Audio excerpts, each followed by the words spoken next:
Olá, boa noite. Boa noite. Presidente do STJ nega de uma vez só 143 pedidos de liberdade de Lula.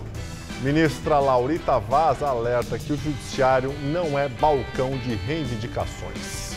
E Procuradora-Geral da República pede abertura de inquérito contra Rogério Favretto, do TRF em Porto Alegre. Raquel Dodge quer investigar se desembargador cometeu crime de prevaricação. Governo da Tailândia divulga imagens dos 12 garotos e do técnico do time de futebol que ficaram presos em uma caverna. Todos se recuperam bem e devem ter alta em até 10 dias.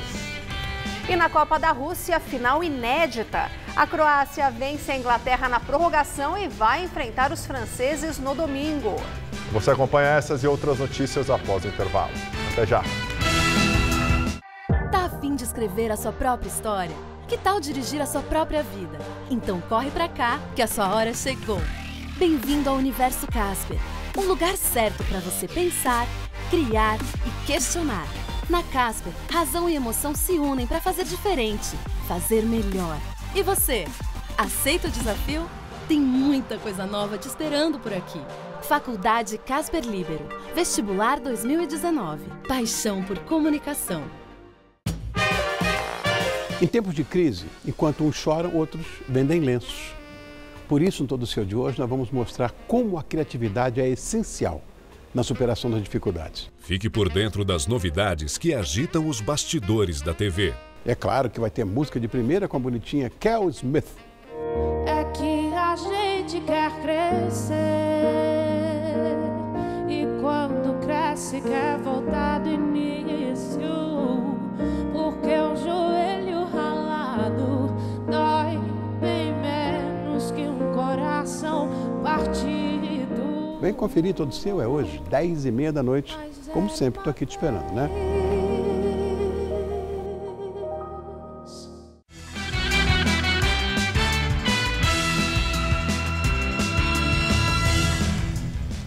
Polícia diz que assassinato de funcionário do Centro de Referência de Assistência Social da Prefeitura, no centro de São Paulo, foi motivado por dívida de pensão alimentícia.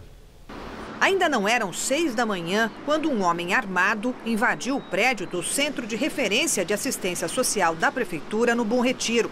Estava à procura do funcionário Wilson Silva Teles, em quem atirou pelo menos 4 vezes. Wilson morreu antes de ser socorrido. Ele trabalhava no CRAS havia 6 anos, como supervisor dos motoristas. Esse homem, que mora na vizinhança, diz que acordou com o barulho dos tiros. Uns 6 tiros bem fortes. Por isso que eu achei que era bombinha. Eu vi o rapaz sair voando, correndo. Então tá vestido de gari mesmo.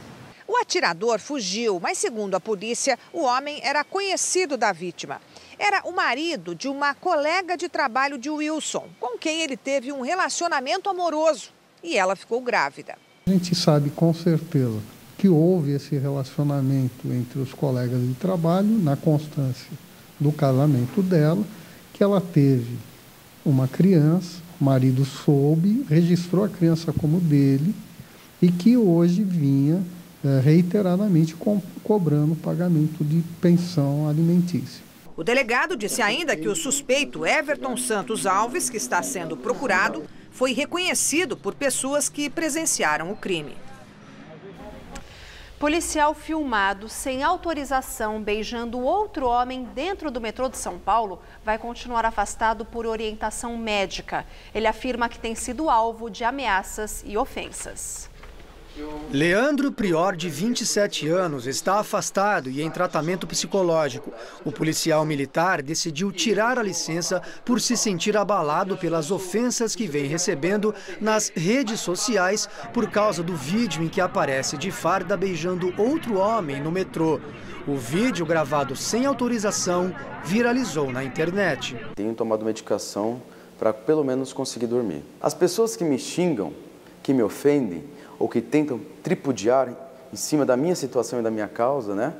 elas não me conhecem. Os policiais que conhecem o Leandro, eles conhecem intrinsecamente quem é o Leandro enquanto pessoa e profissional. Então essas pessoas apoiam e não criticam. Em um dos posts, que seria de um integrante da Rota, o texto diz o seguinte: desgraçado, desonra para minha corporação, esse tinha que morrer na pedrada, canalha, safado.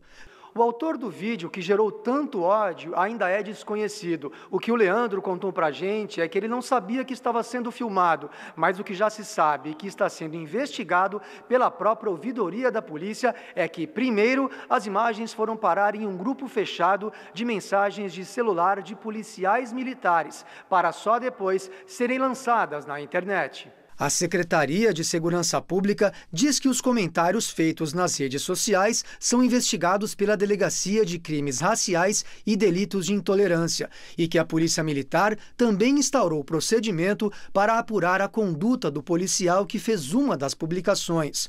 O órgão afirma ainda que colocou à disposição de Leandro medidas protetivas e que a conduta do PM que aparece no vídeo é apurada única e exclusivamente sob o aspecto administrativo, pois demonstra postura incompatível com os procedimentos de segurança que se espera de um policial fardado e armado.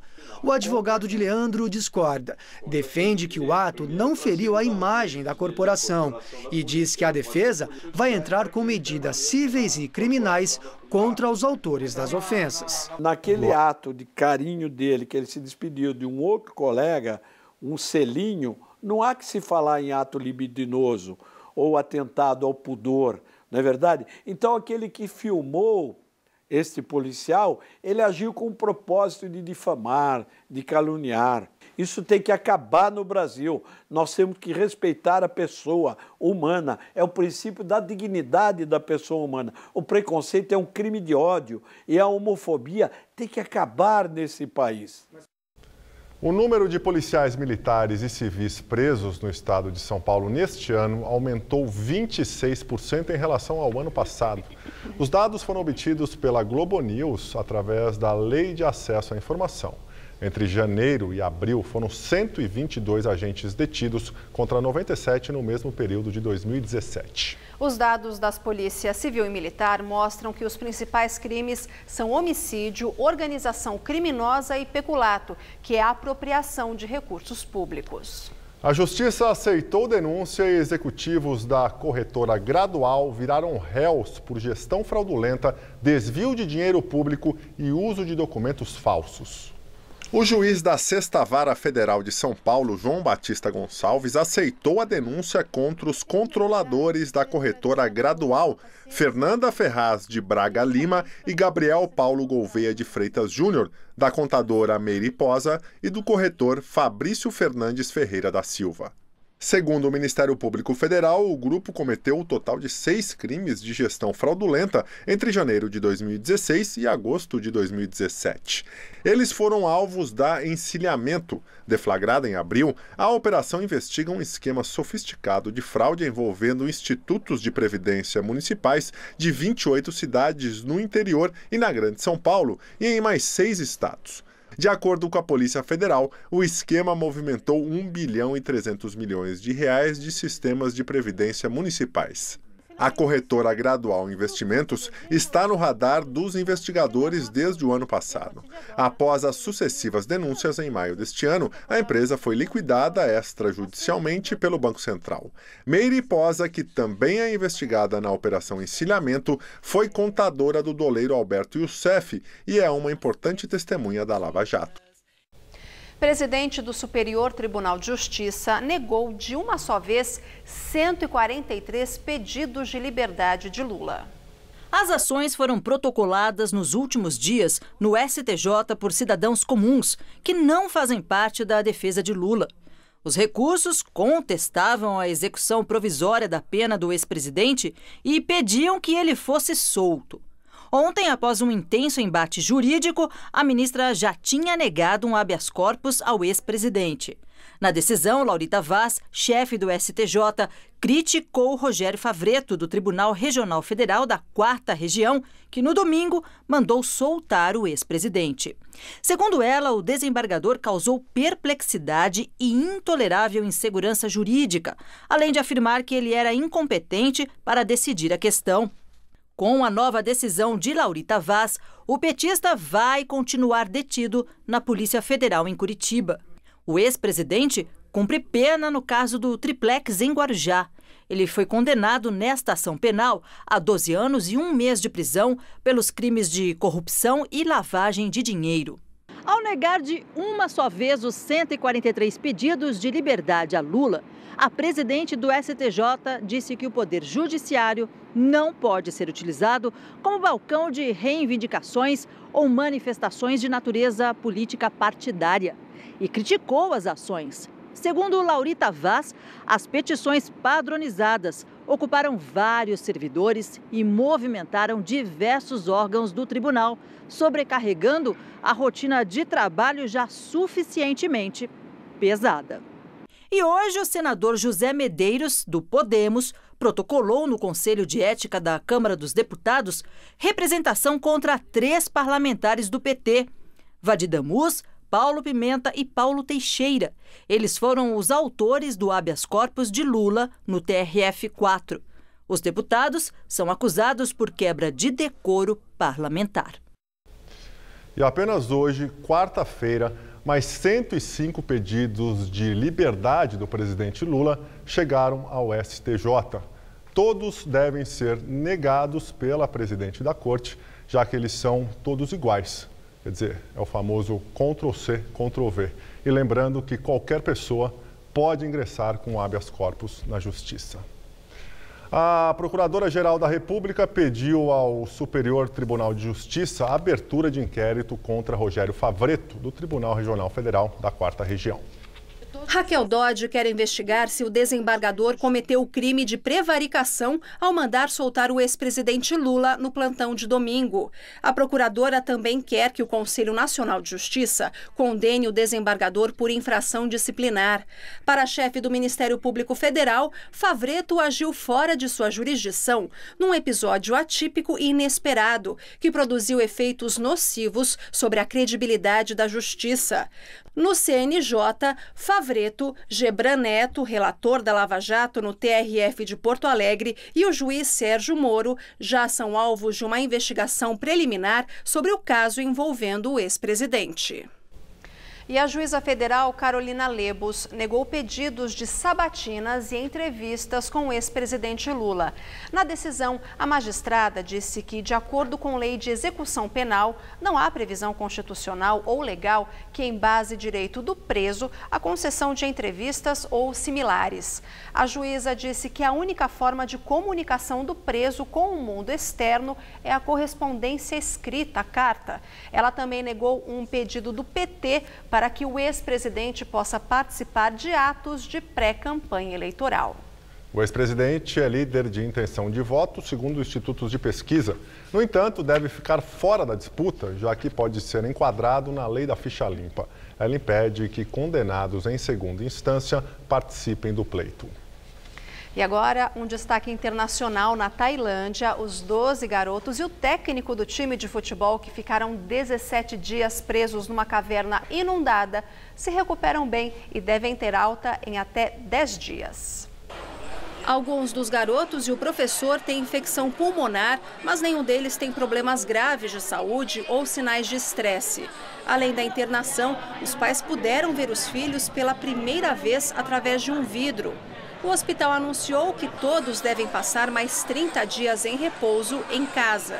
Foram divulgadas imagens da operação de resgate que mostram o trabalho dos mergulhadores retirando os garotos em macas.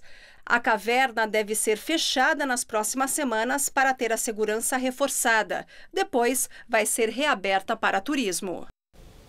E agora, a Copa do Mundo. A Croácia venceu a Inglaterra na prorrogação hoje e chega à final pela primeira vez na história do país. Croácia e Inglaterra fizeram um jogo emocionante e a vitória dos croatas foi conquistada de virada no segundo tempo da prorrogação.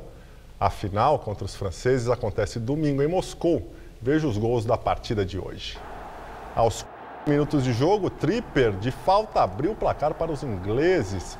Uma belíssima cobrança. Mais uma vez a bola parada fazendo sucesso na Copa. E no segundo tempo, aos 22 minutos, Perisic deixou tudo igual para os croatas. E já na prorrogação, Mandžukić aproveitou o vacilo da zaga para virar o jogo e definir o placar. Sem impedimento, fechando o jogo, Croácia 2, Inglaterra 1. Os croatas vão disputar domingo, pela primeira vez, uma final de Copa do Mundo. E em Zagreb, capital croata, o feito inédito levou a torcida à loucura. Eles assistiram ao jogo em telões na praça principal da cidade e continuaram por lá horas depois da classificação. A torcida croata já vem sofrendo há 3 jogos. Todas as partidas de mata-mata da seleção foram para a prorrogação, o que significou 90 minutos a mais de muita apreensão. Hoje, mais uma vez, o medo acabou se transformando em alegria. Os sinalizadores vermelhos iluminaram a noite da capital. A animação continuou com uma carreata, onde até o caminhão do Corpo de Bombeiros participou dessa bela festança. E olha, festa croata e também festa francesa. Em território francês, os torcedores seguem eufóricos com a 3ª final da seleção do país em 20 anos. E a chance do bicampeonato mundial levou a torcida à loucura pelas ruas de Paris, isso ontem. Paris parou nesta terça-feira para acompanhar a seleção francesa na semifinal da Copa do Mundo. Milhares de parisienses tomaram as ruas e os bares da Cidade Luz para torcer pela França no confronto contra a Bélgica. E a festa foi grande.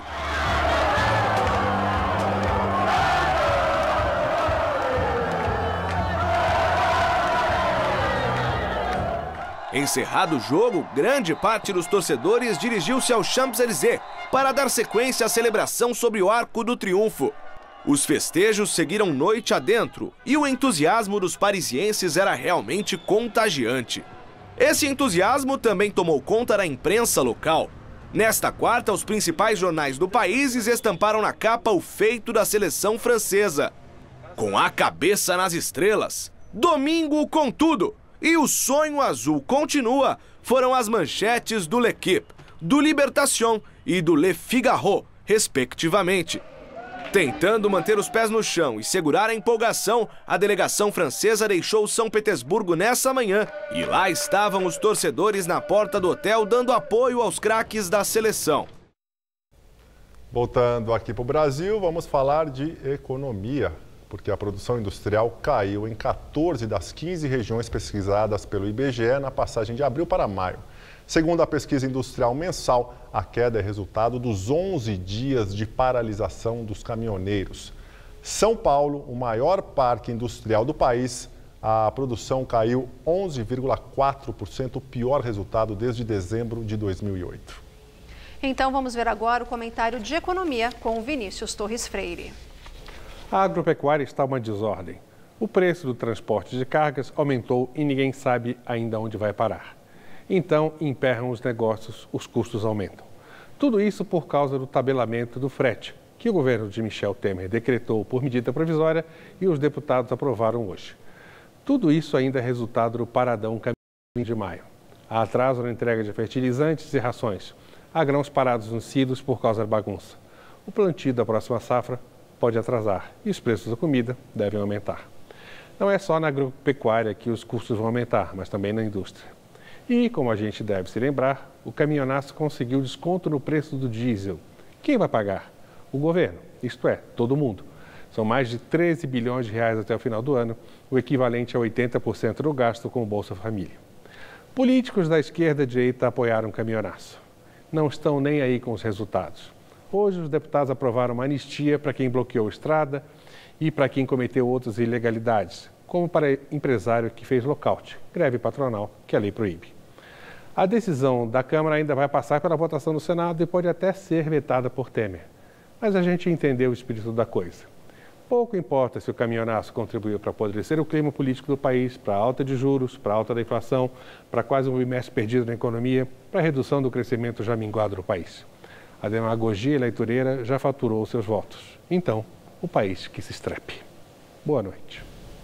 A Comissão Mista de Orçamento do Congresso Nacional aprovou hoje o relatório final do projeto de Lei de Diretrizes Orçamentárias de 2019. A votação acontece neste momento e é presidida pelo presidente do Senado, Eunício Oliveira, do MDB. Entre as alterações mais importantes feitas no texto original está a redução de 10% para 5% do corte obrigatório do custeio administrativo para o ano que vem, o que engloba despesas do dia a dia do governo, como água, luz, telefone, aluguéis e diárias. E mesmo sob protestos dos servidores, foi mantido no texto que foi para plenário o dispositivo que impede o reajuste ao funcionalismo público e a criação de novas vagas para 2019. A meta de déficit primário, ou seja, o resultado negativo das contas, sem o pagamento dos juros da dívida pública, foi mantida em 132 bilhões de reais, ou seja, 1,75% do PIB. Os deputados debatem agora esses itens. As discussões devem seguir durante o fim da noite, podendo estender até a madrugada. E a Câmara e o Senado aprovaram hoje o texto base da medida provisória que estabelece preços mínimos para o frete de caminhoneiros. O projeto segue agora para a sanção do presidente. No início da tarde, o plenário da Câmara tinha poucos deputados, mas as galerias estavam cheias de líderes dos caminhoneiros.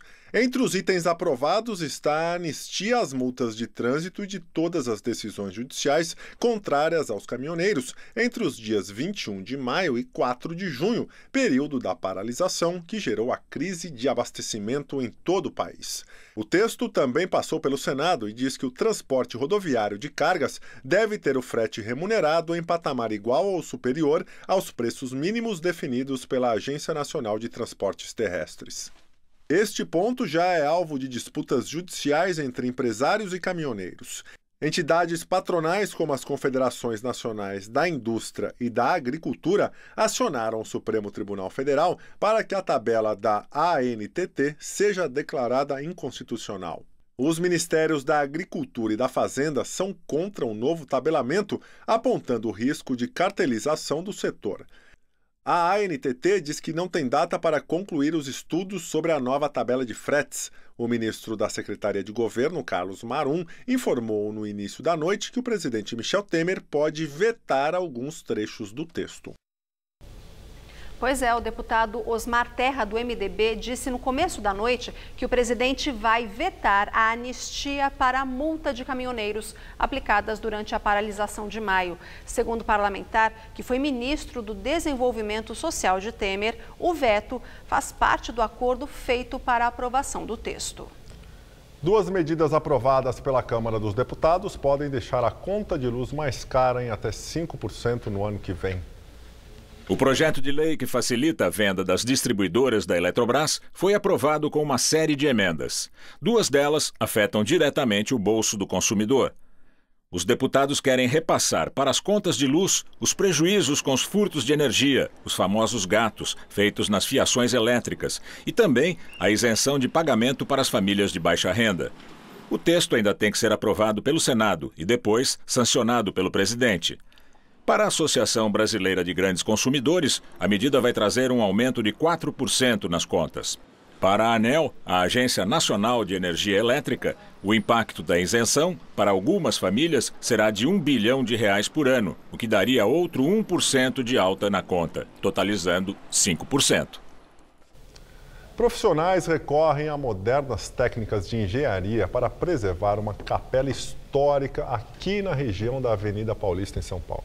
No local ficam os prédios do antigo hospital e da maternidade Matarazzo, área em que está sendo construído um complexo residencial e comercial de alto padrão. Quem vê do lado de fora e avista apenas uma parte da capela, não imagina o que há por trás dos tapumes. As obras estão em pleno vapor. As máquinas removem toneladas e mais toneladas de terra. E o mais curioso, a igrejinha de Santa Luzia, construída em 1922, parece flutuar a mais de 30 metros de altura.